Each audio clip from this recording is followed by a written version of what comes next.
Hi friends, आज के इस लेक्चर में हम लोग कवर करने वाले हैं मेटल्स एंड नॉन मेटल्स को। तो जैसे कि हम लोग ने पहले पार्ट में समझा कि मेटल क्या होता है, नॉन मेटल क्या होता है, मेटल का क्या टेंडेंसी है, जैसे मेटल इलेक्ट्रॉन्स को लूज करता है, नॉन मेटल का क्या टेंडेंसी है, इलेक्ट्रॉन गेन करता है। फिर इनका फिजिकल प्रॉपर्टीज क्या है, जैसे हार्डनेस हुआ, लस्टर हुआ, मेलिएबल हुआ, ये सब हम लोग ने पढ़ा। ठीक है, तो अब हम लोग पढ़ने वाले हैं मेटल और नॉन मेटल का क्या क्या केमिकल प्रॉपर्टीज है। जैसे कि जब मेटल रिएक्ट करता है ऑक्सीजन के साथ तो क्या फॉर्म होता है, जब मेटल रिएक्ट करता है किसी एसिड के साथ तो क्या फॉर्म होता है। तो अब हम लोग पढ़ने वाले हैं chemical properties of metal and non metal. तो पहला केमिकल प्रॉपर्टी क्या है मेटल का, तो पहला केमिकल प्रॉपर्टी है जब भी मेटल, व्हेन मेटल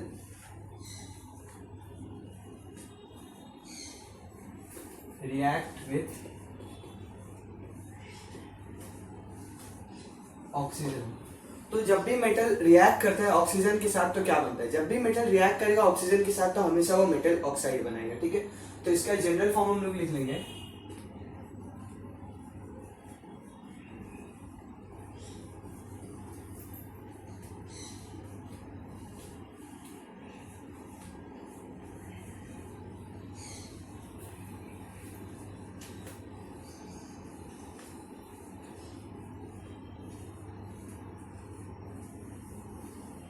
इसका जनरल फॉर्म होगा metal plus oxygen equal to metal oxide. तो कुछ एग्जांपल ले लेते हैं, जैसे मैग्नीशियम का ले लेते हैं। जब मैग्नीशियम रिएक्ट करेगा ऑक्सीजन के साथ तो क्या बनाएगा, जैसे यहाँ पे जनरल फॉर्म में दिया हुआ मेटल ऑक्साइड, तो मैग्नीशियम ऑक्साइड क्या होता है, MgO। इसको बैलेंस कर लेते हैं। बैलेंसिंग बहुत ही इंपॉर्टेंट है। बैलेंसिंग, अगर आपको स्टेट पता है तो स्टेट लिख दीजिए, और अगर आपको नाम पता है तो ऐसे ब्रैकेट दे के नीचे मैग्नीशियम, ऑक्सीजन और मैग्नीशियम ऑक्साइड ऐसे करके क्लियरली लिख दीजिए। एक और एग्जांपल ले लेते हैं, जैसे सोडियम का Na और O2। तो जब सोडियम रिएक्ट करता है तो बनता है Na2O।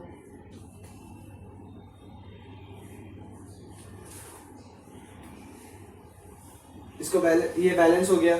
एक और एग्जांपल ले लेते हैं, जैसे कैल्शियम का। कैल्शियम भी एक मेटल है, कैल्शियम ऑक्साइड।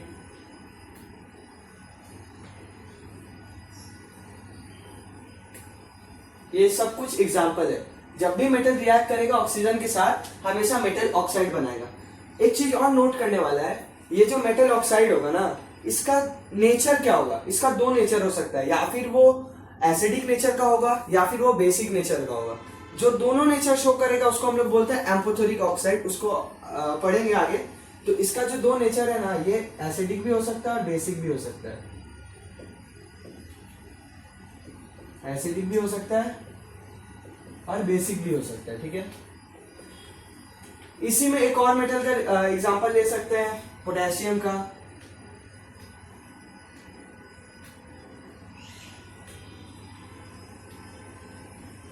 पोटेशियम का, ये सब कुछ एग्जांपल है। ठीक है, अब हम लोग पहले बात कर लेते हैं एम्फोथेरिक ऑक्साइड क्या होता है। तो amphoteric oxide it is a compound of oxygen that exhibits both acidic and basic property। मतलब एम्फोथेरिक ऑक्साइड एक ऐसा मेटल ऑक्साइड का प्रॉपर्टी है जो acidic behaviour as well as basic behaviour show करे, उन्हीं को हम लोग एम्फोथेरिक ऑक्साइड बोलेंगे। जैसे कि एक एग्जांपल के थ्रू समझते हैं, एल्युमिनियम ऑक्साइड जो है, जब वो HCl एसिड के साथ रिएक्ट कर रहा है, जब वो एसिड के साथ रिएक्ट कर रहा है, इसको रेड पेन से लिख लेते हैं, तब इसका जो नेचर होगा ना वो बेसिक होगा। ठीक है, एल्युमिनियम ऑक्साइड का जो नेचर होगा, जब भी वो एसिड के साथ रिएक्ट करेगा तब उसका नेचर बेसिक होगा, बट वो जब भी बेस के साथ रिएक्ट करेगा तब उसका नेचर एसिडिक होगा। तो फर्स्ट वाला केस देख लेते हैं, Al2O3 react with 6HCl to form aluminium chloride, 2 aluminium chloride plus H2O। तो यहाँ पे मेटल प्लस एसिड का रिएक्शन है। जब मेटल और एसिड रिएक्ट करता है तो सॉल्ट और वाटर निकलता है। और सेम यहाँ पे मेटल जब रिएक्ट कर रहा है बेस के साथ तो निकल रहा है, एक सॉल्ट बन रहा है और वाटर निकल रहा है। तो यहाँ पे क्या पता चल रहा है, जो एम्फोथेरिक ऑक्साइड है वो जब एसिड से रिएक्ट करता है तब वो बेसिक नेचर शो करता है, और जब वो बेस से रिएक्ट करता है तो एसिड नेचर शो करता है। एक्चुअली एम्फोटेरिक ऑक्साइड कब फॉर्म होता है, जब भी मेटल रिएक्ट करेगा ऑक्सीजन के साथ, तो वो देखना होगा कि वो किस टाइप का मेटल है। वो एसिडिक नेचर भी शो कर सकता है, बेसिक नेचर भी शो करता है। उस प्रॉपर्टी पे हम लोग आएंगे। उससे पहले हम लोग बात कर लेते हैं, जब भी मेटल वाटर के साथ रिएक्ट करता है तो क्या फॉर्म करता है। अगर इसको किसी को नोट करना है तो कर लो। कुछ कॉमन एम्फोटेरिक ऑक्साइड है, जैसे SN हुआ, AL हुआ, PB हुआ, ZN हुआ। ये सब आपको जब भी दिखेगा तब आप लोग डायरेक्ट बोल सकते हैं कि एम्फोटेरिक ऑक्साइड है। ये एसिडिक भी हो सकता है, बेसिक भी हो सकता है, ठीक है। ये और भी है कुछ कुछ, बट ये कॉमन है। ये जब भी आपको किसी रिएक्शन में दिखेगा तब आप डायरेक्ट कर सकते हैं।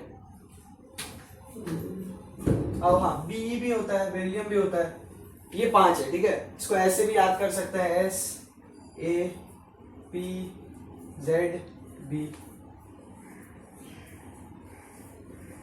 ये 5 कॉमन है। ये आपको जब भी रिएक्शन में दिखेगा तो आपको बस इतना ध्यान में रखना है कि वो एसिड से रिएक्ट कर रहा है या बेस से रिएक्ट कर रहा है, तब आप उसका जो ऑक्साइड का जो नेचर है वो आप गेस कर सकते हैं। जो सोडियम होता है ना, सोडियम पोटेशियम, ये बहुत ही ज्यादा हाईली रिएक्टिव होता है।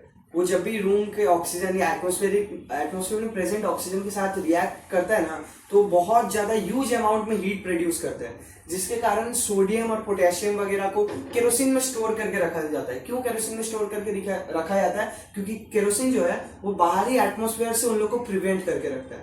इसीलिए उसका क्या होता है, वो ऑक्सीजन से रिएक्ट नहीं कर पाता है, इसीलिए वो केरोसिन में स्टोर करके रखा जाता है कि वो वर्गीयसली रिएक्ट ना करे। तो हमारा जो सेकंड केमिकल प्रॉपर्टी है,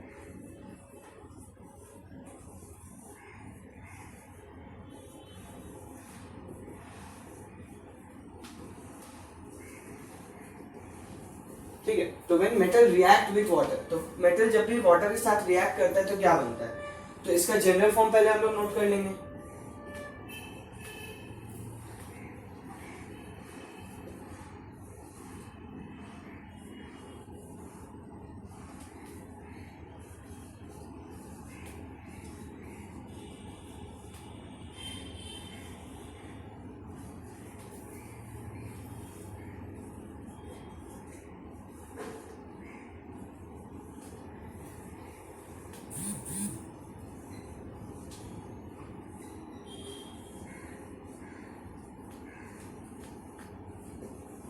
तो जब भी मेटल रिएक्ट करेगा कोल्ड वाटर के साथ तो मेटल हाइड्रोक्साइड बनाएगा और H2 गैस जो है वो इवॉल्व होगा। जैसे सोडियम का केस ले लेते हैं। जब सॉलिड सोडियम रिएक्ट करेगा वाटर के साथ तो क्या बनेगा, जैसे कि एक एग्जांपल है, जब सोडियम रिएक्ट करेगा वाटर के साथ तो क्या बनेगा, जैसे जनरल फॉर्म में लिखा हुआ है मेटल हाइड्रोक्साइड, तो सोडियम हाइड्रोक्साइड का फॉर्मेशन होगा। सोडियम हाइड्रोक्साइड का फॉर्मूला क्या होता है, NaOH, और H2 गैस इवॉल्व होगा, ठीक है। तो इसको पहले बैलेंस कर लेंगे, H, ठीक है। तो ये बैलेंस हो गया। जब भी मेटल कोल्ड वाटर के साथ रिएक्ट करेगा तो वो मेटल हाइड्रोक्साइड बनाएगा और H2 गैस इवॉल्व होगा। ऐसे ही जब वो हॉट वाटर हुआ, स्टीम वाटर हुआ, इनके साथ जब रिएक्ट करेगा तो डिफरेंट प्रोडक्ट बनाएगा। पोटेशियम वाला भी एग्जांपल ले लेते हैं।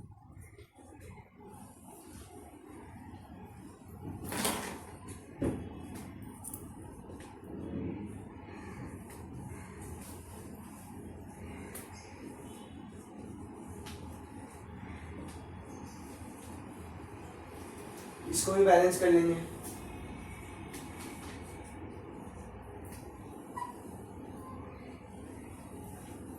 तो जब भी पोटेशियम मेटल रिएक्ट करेगा वाटर के साथ तो वो भी अपना मेटल हाइड्रोक्साइड फॉर्म करेगा और H2 गैस इवॉल्व होगा। यहाँ पे एक बात नोट करने वाला है कि जब भी पोटेशियम रिएक्ट करेगा वाटर के साथ वो ज्यादा मोर रैपिडली रिएक्ट करेगा एज कंपेयर टू सोडियम, ठीक है। मतलब जो रिएक्टिविटी नेचर होगा ना वो पोटेशियम का सोडियम से ज्यादा होगा, ठीक है। वो पोटेशियम का सोडियम से ज्यादा होगा। क्यों ज्यादा होगा कि जब भी पोटेशियम को हम लोग वाटर से रिएक्ट करा रहे हैं, फायर कैच करने का जो अमाउंट है ना वो पोटेशियम में बहुत जल्दी होगा और बहुत ज्यादा होता है एज कंपेयर टू सोडियम। मतलब पोटेशियम वाले केस में जल्दी ज्यादा फायर कैच कर लेता है। इसीलिए क्या होता है ना, पोटेशियम सोडियम से ज्यादा रिएक्टिव भी है क्योंकि उसमें फायर बहुत जल्दी कैच करता है, वो ज्यादा रिएक्टिव है। तो यही कुछ केस था। या फिर आप ये भी लिख सकते हैं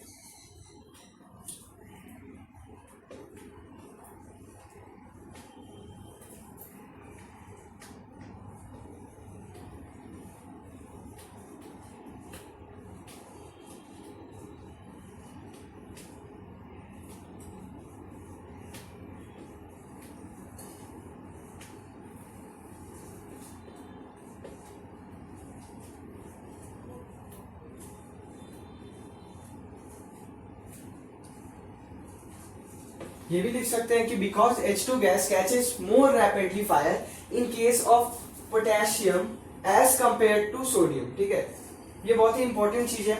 इसी से हम बोल सकते हैं कि जो टॉप पे सबसे ज्यादा रिएक्टिव नेचर क्या है, पोटेशियम है, पोटेशियम के बाद सोडियम है, फिर कैल्शियम है। तो ये रिएक्टिविटी सीरीज भी कैसे बना है उस पर भी हम लोग आगे बात करेंगे। तो ये अगर किसी को नोट करना है तो कर लो। एक और पॉइंट जो याद रखने वाला है, जैसे कोल्ड वाटर के साथ कौन कौन सा मेटल रिएक्ट करेगा, तो कोल्ड वाटर के केस में पोटेशियम, सोडियम और कैल्शियम, इन तीनों मेटल को छोड़ के कोई भी अदर मेटल रिएक्ट नहीं करेगा। तो यहां पे लिख लेते हैं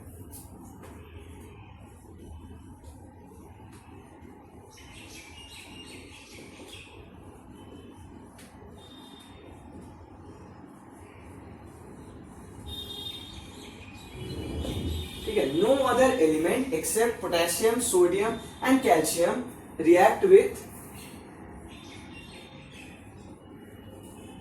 cold water।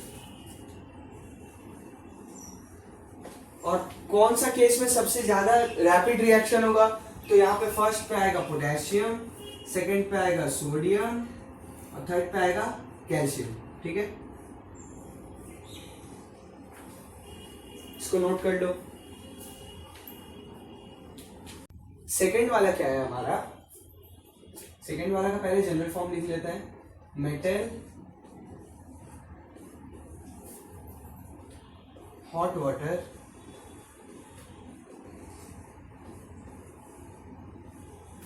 To form metal hydroxide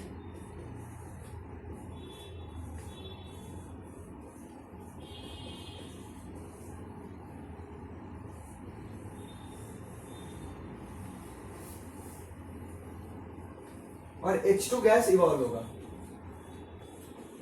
ठीक है, तो इस वाले केस में क्या हो रहा है, जब भी मेटल रिएक्ट कर रहा है हॉट वाटर के साथ तो मेटल हाइड्रोक्साइड का फॉर्मेशन हो रहा है और हाइड्रोजन गैस इवॉल्व हो रहा है। बट यहाँ भी एक चीज है जो कि याद रखने वाला है कि हॉट वाटर के साथ बस एक ही एलिमेंट है, एक ही मेटल है, एलिमेंट नहीं, एक ही मेटल है जो रिएक्ट करेगा, वो मेटल है मैग्नीशियम। Mg को छोड़ के बाकी कोई भी एलिमेंट नहीं है जो हॉट वाटर, कोई भी मेटल नहीं है जो कि हॉट वाटर के साथ रिएक्ट करे। तो जब भी मैग्नीशियम हॉट वाटर के साथ रिएक्ट करेगा तो मेटल हाइड्रोक्साइड बनाता है, और जब भी वो स्टीम वाटर के साथ रिएक्ट करेगा तो वो मैग्नीशियम ऑक्साइड का फॉर्मेशन करता है। तो इसका भी एग्जांपल लिख लेते हैं।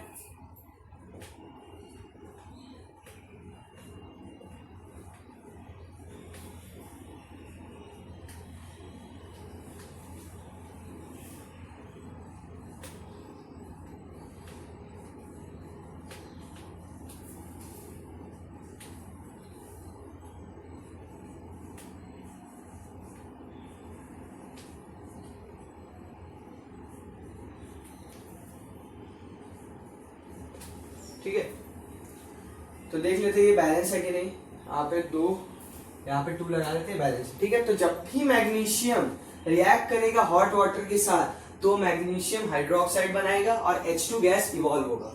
और एक चीज जो इंपॉर्टेंट है याद रखने वाला है, only magnesium is the metal who react with hot water to form magnesium hydroxide. Metal magnesium को छोड़ के कोई भी मेटल नहीं है जो हॉट वाटर के साथ रिएक्ट करे। ठीक है, तो लास्ट रिएक्शन देख लेते हैं वाटर के साथ हमारा। तो इसका जनरल फॉर्म लिख लेते हैं पहले,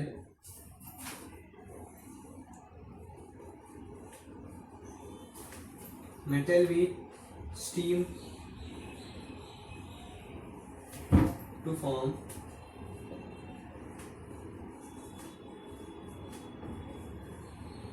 metal oxide and H2 gas. तो ये रहा तीसरा जनरल फॉर्म, ये हम लोग का फर्स्ट, ये सेकंड, ये थर्ड। तो मेटल जब भी स्टीम वाटर के साथ रिएक्ट करेगा तो मेटल ऑक्साइड बनाएगा और H2 गैस इवॉल्व होगा। इसका एक एग्जांपल ले लेते हैं हम लोग, जैसे कि जब भी एल्युमिनियम रिएक्ट करेगा स्टीम वाटर के साथ तो क्या फॉर्म करेगा, तो जब भी एल्युमिनियम रिएक्ट करेगा एयर प्लस H2O,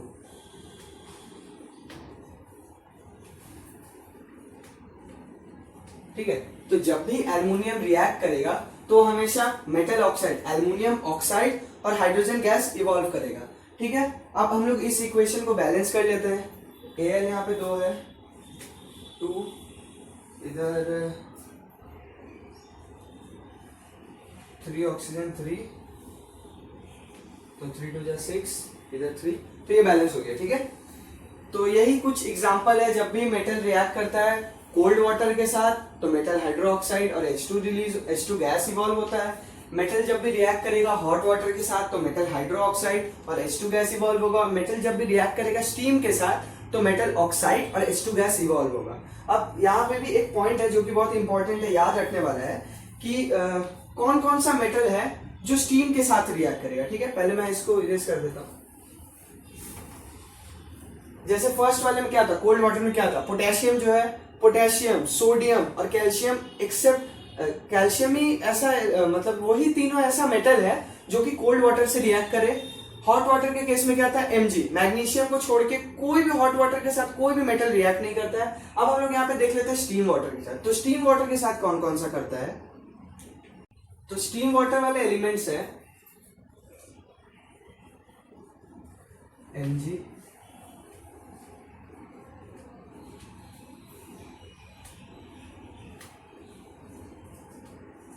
ठीक है। तो स्टीम वाटर से जो 4 एलिमेंट है जो कि स्टीम वाटर से रिएक्ट करते हुए मैग्नीशियम, एल्युमिनियम, जिंक और आयरन। बस यही 4 एलिमेंट, यही 4 मेटल है जो कि स्टीम वाटर से रिएक्ट करते हैं। बाकी कोई भी मेटल स्टीम वाटर से रिएक्ट नहीं करता है। इनके नीचे जो जो आते हैं जैसे लीड आया, कॉपर आया, फिर आपका प्लेटिनम आया, ये सब जो है वो कोई मतलब cold water, hot water, steam water किसी भी टाइप के वाटर के साथ वो रिएक्ट नहीं करेगा। तो इसको किसी को अगर नोट करना है तो कर लो। तो आगे बढ़ने से पहले एक और इंपॉर्टेंट चीज पे डिस्कस कर लेते हैं कि जनरली जो मेटल ऑक्साइड्स होता है ना वो इनसोल्यूबल इन वाटर होता है। इनसोल्यूबल क्यों होता है, क्योंकि उनका जो डेंसिटी होता है वो एज कम्पेयर टू वाटर कम होता है। तो कम होने के कारण वो सिंक नहीं करते हैं, वो फ्लोट करते हैं, ठीक है, इसलिए इनसोल्यूबल है। और जब भी सोल्यूबल होगा तो इसका मतलब क्या, वो सिंक कर जा रहा है। तो कुछ ऐसा मेटल ऑक्साइड्स भी है जो कि सिंक करता है, ठीक है, वो सोल्यूबल है वाटर में। तो वो क्या है,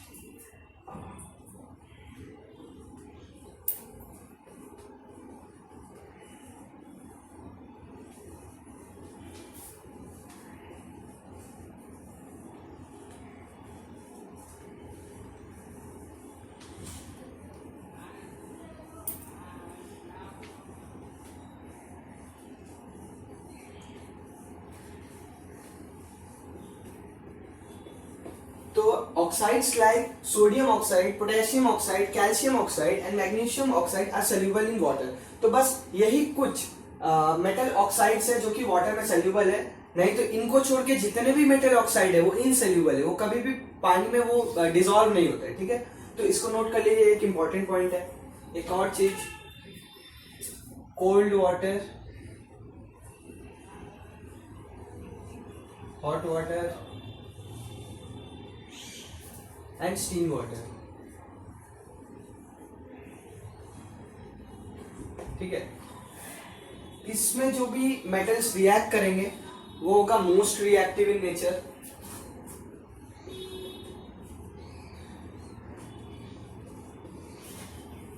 इसमें होगा लेस रिएक्टिव, ठीक है, और इस वाले केस में हो जाएगा लीस्ट रिएक्टिव, ठीक है।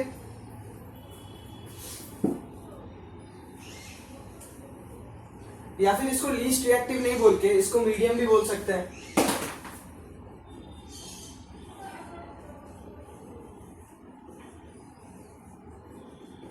Medium reactive and less reactive.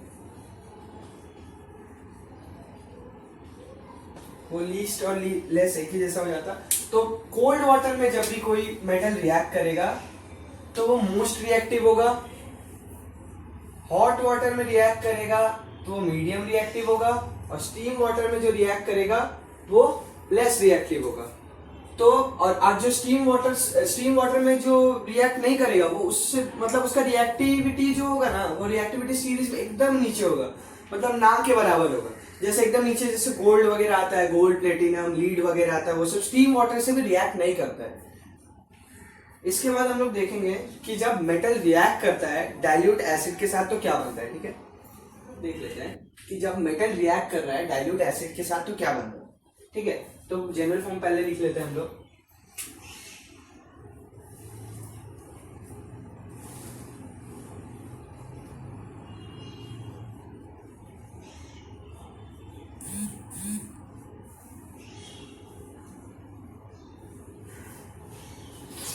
तो जब भी मेटल रिएक्ट करेगा डाइल्यूट एसिड के साथ तो हमेशा सॉल्ट बनेगा और हाइड्रोजन गैस इवॉल्व होगा। ठीक है, ये हो गया इसका जनरल फॉर्म। अब कुछ एग्जांपल के थ्रू समझ लेते हैं। जैसे पोटेशियम का, पोटेशियम जब रिएक्ट करेगा HCl के साथ तो बनाएगा एक सॉल्ट और H2 गैस इवॉल्व होगा। ठीक है, तो सॉल्ट क्या होगा, ये डिस्प्लेस करेगा उसको, तो पोटेशियम क्लोराइड हो जाएगा KCl। इसको बैलेंस कर लेते हैं, 2 2 2, ये बैलेंस हो गया। जब भी पोटेशियम रिएक्ट कर रहा है हाइड्रोक्लोरिक एसिड के साथ तो पोटेशियम क्लोराइड बना रहा है और H2 गैस इवॉल्व हो रहा है। एक और एग्जांपल ले लेते हैं सोडियम का। जैसे हम लोग को पता है हम लोग जो कॉमन सॉल्ट खाते हैं सोडियम क्लोराइड, उसका प्रोडक्शन कैसे होता है। जब भी सोडियम को हम लोग रिएक्ट कराते हैं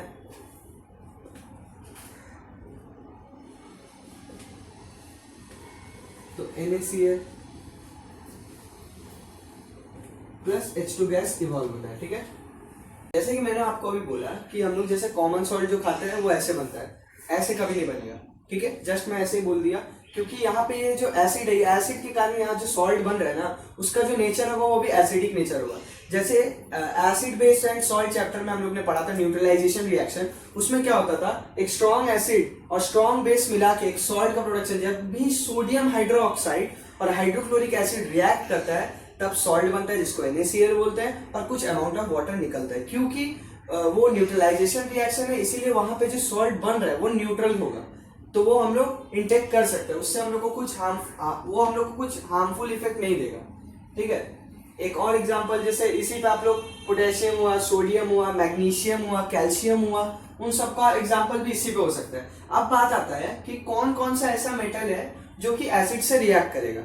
ठीक है, तो पहले आप लोग ये नोट कर लो, तो कौन सा मेटल है जो एसिड के साथ रिएक्ट करके H2 गैस को इवॉल्व करता है। तो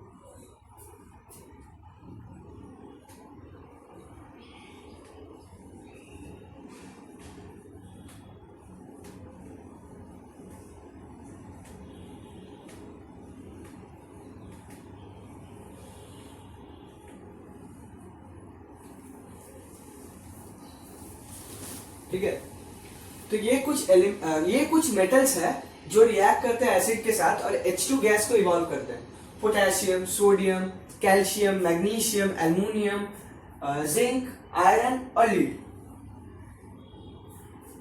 ये कुछ 8 मेटल्स है जो कि एसिड के साथ रिएक्ट करके H2 गैस को इवॉल्व करते हैं। बट यहां पे भी एक एक्सेप्शन है। एक्सेप्शन ये है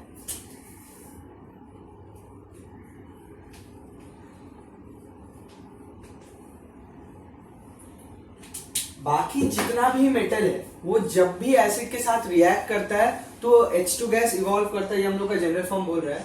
बट एक ऐसा भी एसिड है जिसके साथ कोई भी मेटल रिएक्ट कर ले वो हाइड्रोजन गैस को इवॉल्व नहीं करता है, एक्सेप्ट दो ऐसा मेटल है जब वो रिएक्ट करेगा तो हाइड्रोजन गैस रिलीज करेगा। वो क्या है, नाइट्रिक एसिड।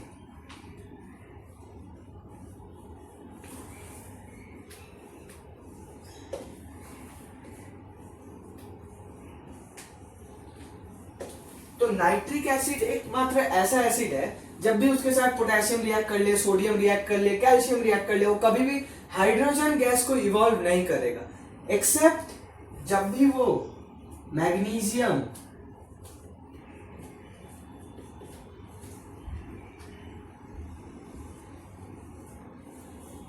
एकमात्र वो मैग्नीशियम और मैंगनीज Mn, मैंगनीज को Mn से रिप्रेजेंट किया जाता है। जब भी वो मैग्नीशियम या मैंगनीज के साथ रिएक्ट करेगा तभी वो H2 गैस को इवॉल्व करेगा। इसको नोट कर लीजिए, इसका रिएक्शन मैं बता देता हूँ।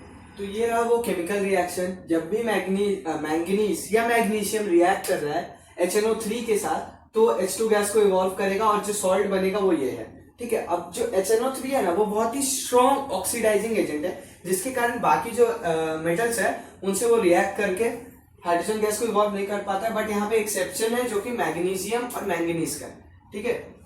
अब हम लोग देख लेते हैं जो हम लोग ने रिएक्शन को समझा, जब भी वाटर के साथ रिएक्ट कर रहा है उसका हम लोग ने रिएक्टिविटी नेचर को ऑर्डर में सजाया। इस वाले केस का ऑर्डर को सजा लेते हैं कि जब भी एसिड के साथ जब मेटल रिएक्ट कर रहा है तो सबसे ज्यादा रिएक्टिविटी किसका है, सबसे ज्यादा कौन वर्गुअसली रिएक्ट कर रहा है। तो ऑब्वियस बात है, सबसे पहला होगा पोटेशियम, फिर होगा sodium, magnesium, aluminium, Zn, zinc,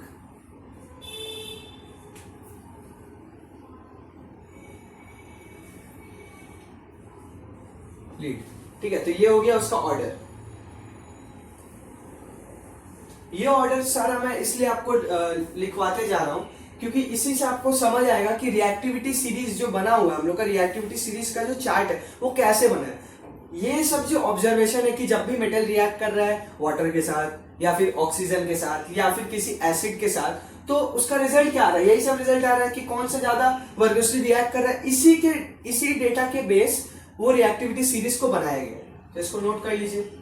अब हमारे दिमाग में एक ये क्वेश्चन आता है कि इसके पहले वाला जो था, जब भी मेटल रिएक्ट कर रहा था वाटर के साथ उसमें भी हाइड्रोजन गैस इवॉल्व हो रहा था, और जब एसिड के साथ रिएक्ट कर रहे हैं तब भी हाइड्रोजन गैस इवॉल्व हो रहा है। तो हम लोग कंक्लूड कैसे करेंगे कि कौन सा एसिडिक ज्यादा, मतलब कौन सा वर्गुअसली रिएक्ट कर रहा है, मतलब कौन सा जो मेटल है वो ज्यादा रिएक्टिव इन नेचर और कौन सा लेस है। तो जो जब भी वाटर वाला केस था ना उसमें हम लोग देखेंगे कि एक्सोथर्मिक कौन सा, मतलब ज्यादा टेम्परेचर किसका राइज हो रहा है उसके बेसिस पे, और जो एसिड वाला है उसमें हम लोग देखेंगे हाइड्रोजन बबल किसमें ज्यादा प्रेजेंट है। तो इसको हम लोग एक एक्टिविटी के थ्रू समझ लेते हैं। तो ये रहा वो एक्टिविटी। इसमें क्या बोल रहा है, 6 टेस्ट ट्यूब लेना है। इस पे हम इस एक्टिविटी में हम लोग ने बस मैग्नीशियम से लेके बाकी एलिमेंट तक लिया है, क्योंकि जो पोटेशियम वाला होता है, अगर आप पोटेशियम और सोडियम का देखेंगे, पोटेशियम और सोडियम इनका बहुत ही हाई होता है, ठीक है। इसका बहुत ही हाई होता है, बबल का जो फॉर्मेशन और हाइड्रोजन का इसका बहुत ज्यादा होगा। सोडियम का एज कंपेयर टू पोटेशियम थोड़ा कम होगा, इसीलिए इस वाले में हम लोग ने इसको ऐड नहीं किया है। तो अब हम लोग बात कर लेते हैं, यहाँ पे 6 टेस्ट ट्यूब हम लोग ने लिया है, सब में सेम अमाउंट में एसिड को मिला है, कोई भी एसिड हो, HCl हो, हाइड्रोक्लोरिक एसिड हो या सल्फ्यूरिक एसिड हो।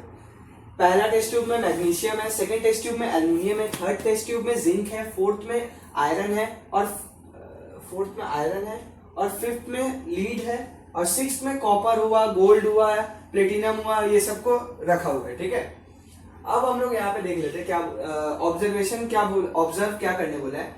टाइम 0 सेकंड से लेकर मतलब 30 सेकंड तक हम लोग को ऑब्जर्व करना है। We have to observe that which metal release more bubble. तो इस ऑब्जर्वेशन, इसको जब हम लोग कंडक्ट करेंगे इस एक्टिविटी को, तो हम लोग को क्या दिखेगा, मैग्नीशियम का ज्यादा होगा, उससे थोड़ा कम एल्युमिनियम का होगा, उससे थोड़ा कम जिंक का होगा, उससे थोड़ा कम आयरन का होगा, उससे थोड़ा कम लीड का होगा, और इसमें जो होगा ना नो बबल्स, ठीक है। इसमें कोई बबल नहीं दिखेगा। तो इससे हम लोग क्या कंक्लूड कर पाएंगे, Mg, Al, Zn,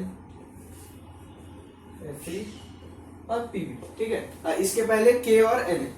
तो ये रहा हम लोग का ऑब्जर्वेशन। इससे हम लोग बता दिए किसका ज्यादा बबल फॉर्मेशन हो रहा है। इसी वे में हम लोग पता कर सकते हैं। यही सेम बबल वाला केस हम लोग वाटर वाले केस में भी कर सकते हैं। उसमें तो ऐसे भी सल्यूबल और इनसल्यूबल का बात आ जाता है। तो इस एक्टिविटी को मैं यहीं पे नोट निपटा रहा हूं। तो हम लोग देख लेते हैं अपना fourth observation, fourth chemical property of metal. When metal react with solution of other salt. तो ये क्या बोल रहा है, पहले जनरल फॉर्म लिख लेते हैं।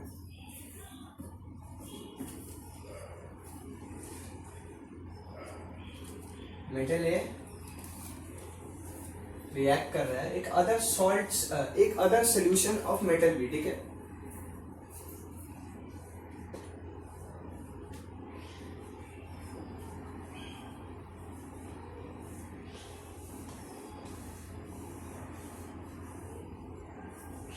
तो यहां पे क्या होगा, मेटल जब भी किसी और सोल्यूशन ऑफ दूसरे मेटल, मतलब किसी भी दूसरे सोल्यूशन, दूसरे भी मेटल सोल्यूशन के साथ एक मेटल अगर रिएक्ट करता है तो क्या होगा, अगर पहला वाला मेटल ज्यादा रिएक्टिव हुआ तो ये उसको डिस्प्लेस कर देगा मेटल बी को, और उसके सोल्यूशन वाला जो कंपाउंड है उसके साथ अपना एक नया कंपाउंड का फॉर्मेशन करेगा।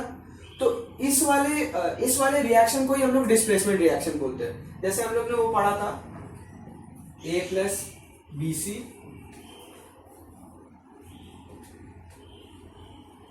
AC प्लस बी, ये था हम लोग का डबल डिस्प्लेसमेंट रिएक्शन का जनरल फॉर्म। बस यही चीज यहां भी है। तो यहां पे क्या होगा, सोल्यूशन ऑफ मेटल ए बन जाएगा, सोल्यूशन ऑफ मेटल बी ए बन जाएगा और मेटल बी डिस्प्लेस हो जाएगा, मेटल बी। बट इसका क्राइटेरिया क्या होगा, मेटल ए को reactivity should be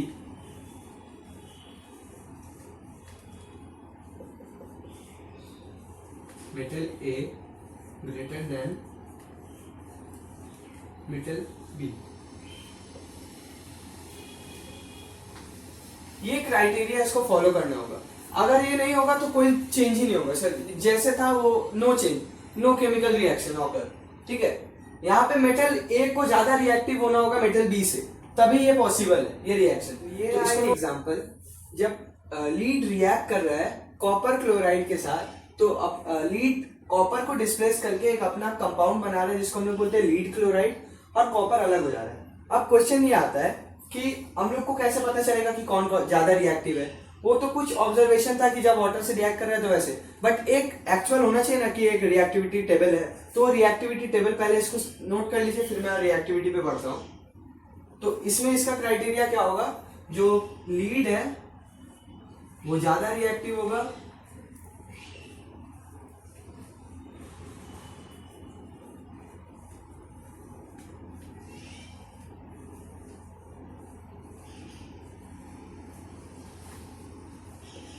ठीक है। ये उसका क्राइटेरिया होगा कि पीबी जो है वो ज्यादा रिएक्टिव होगा एज कम्पेयर टू सीयू, इसीलिए वो सीयू को डिस्प्लेस करके अपने कंपाउंड बना लिया। इसी को हम लोग डिस्प्लेसमेंट रिएक्शन भी बोल सकते हैं।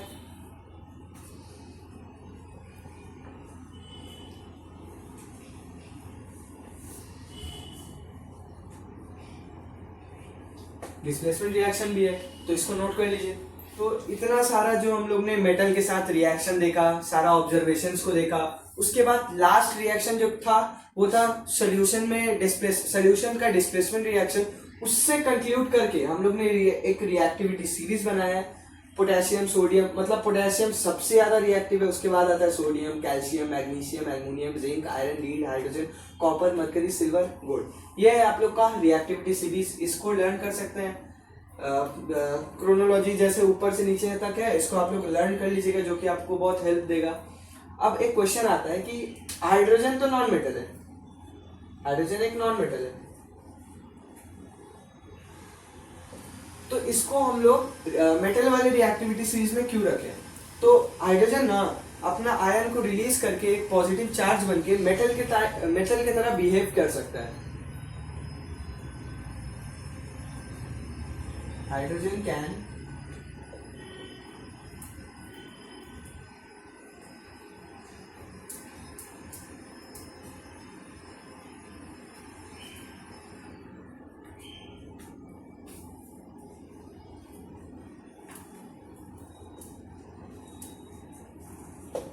हाइड्रोजन जो है ना वो मेटल्स का प्रॉपर्टी को शो कर सकता है, इसीलिए उसको यहाँ पे रखा गया है, ठीक है। तो ये है आपका रिएक्टिविटी सीरीज, इसको आप लोग नोट डाउन कर लीजिए। और इसके पहले जितना रिएक्शन, जनरल फॉर्म्स वगैरह मैंने आपको बताया है उसको दिमाग में रखिएगा, उसको भूलिएगा मत। जो जो एक्सेप्शंस था जैसे नाइट्रिक एसिड वगैरह का, मैग्नीशियम वगैरह का, उन सबको दिमाग में रखिएगा। अब हम लोग एक दो रिएक्शन देख लेते हैं नॉन मेटल का। तो हम लोग रिएक्शंस देख लेते हैं नॉन मेटल का। तो जब भी नॉन मेटल ऑक्सीजन से रिएक्ट करता है तो नॉन मेटल ऑक्साइड बनाता है। इसका कुछ एग्जांपल ले लेते हैं। जैसे एग्जांपल हो गया, कार्बन रिएक्ट कर रहा है ऑक्सीजन के साथ तो क्या बन रहा है, नॉन मेटल ऑक्साइड CO2। ठीक है, ये एक एग्जांपल हो गया। एक और एग्जांपल ले लेते हैं सल्फर। सल्फर भी एक नॉन मेटल है। जब सल्फर रिएक्ट कर रहा है ऑक्सीजन के साथ तो ये बन जा रहा है सल्फर डाइऑक्साइड CO2। ये कुछ एग्जांपल है। इसका अगर जनरल फॉर्म किसी को लिखना है तो नॉन मेटल ऑक्सीजन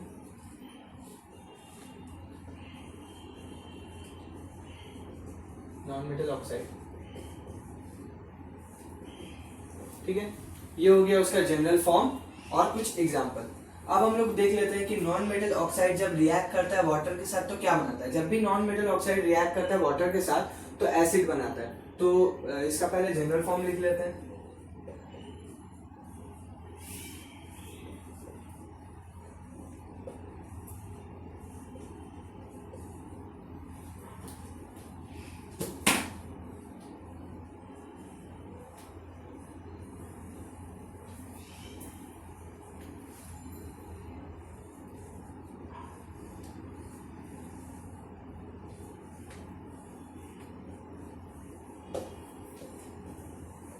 तो जब भी नॉन मेटल ऑक्साइड रिएक्ट करता है वाटर के साथ तो एसिड का फॉर्मेशन करता है।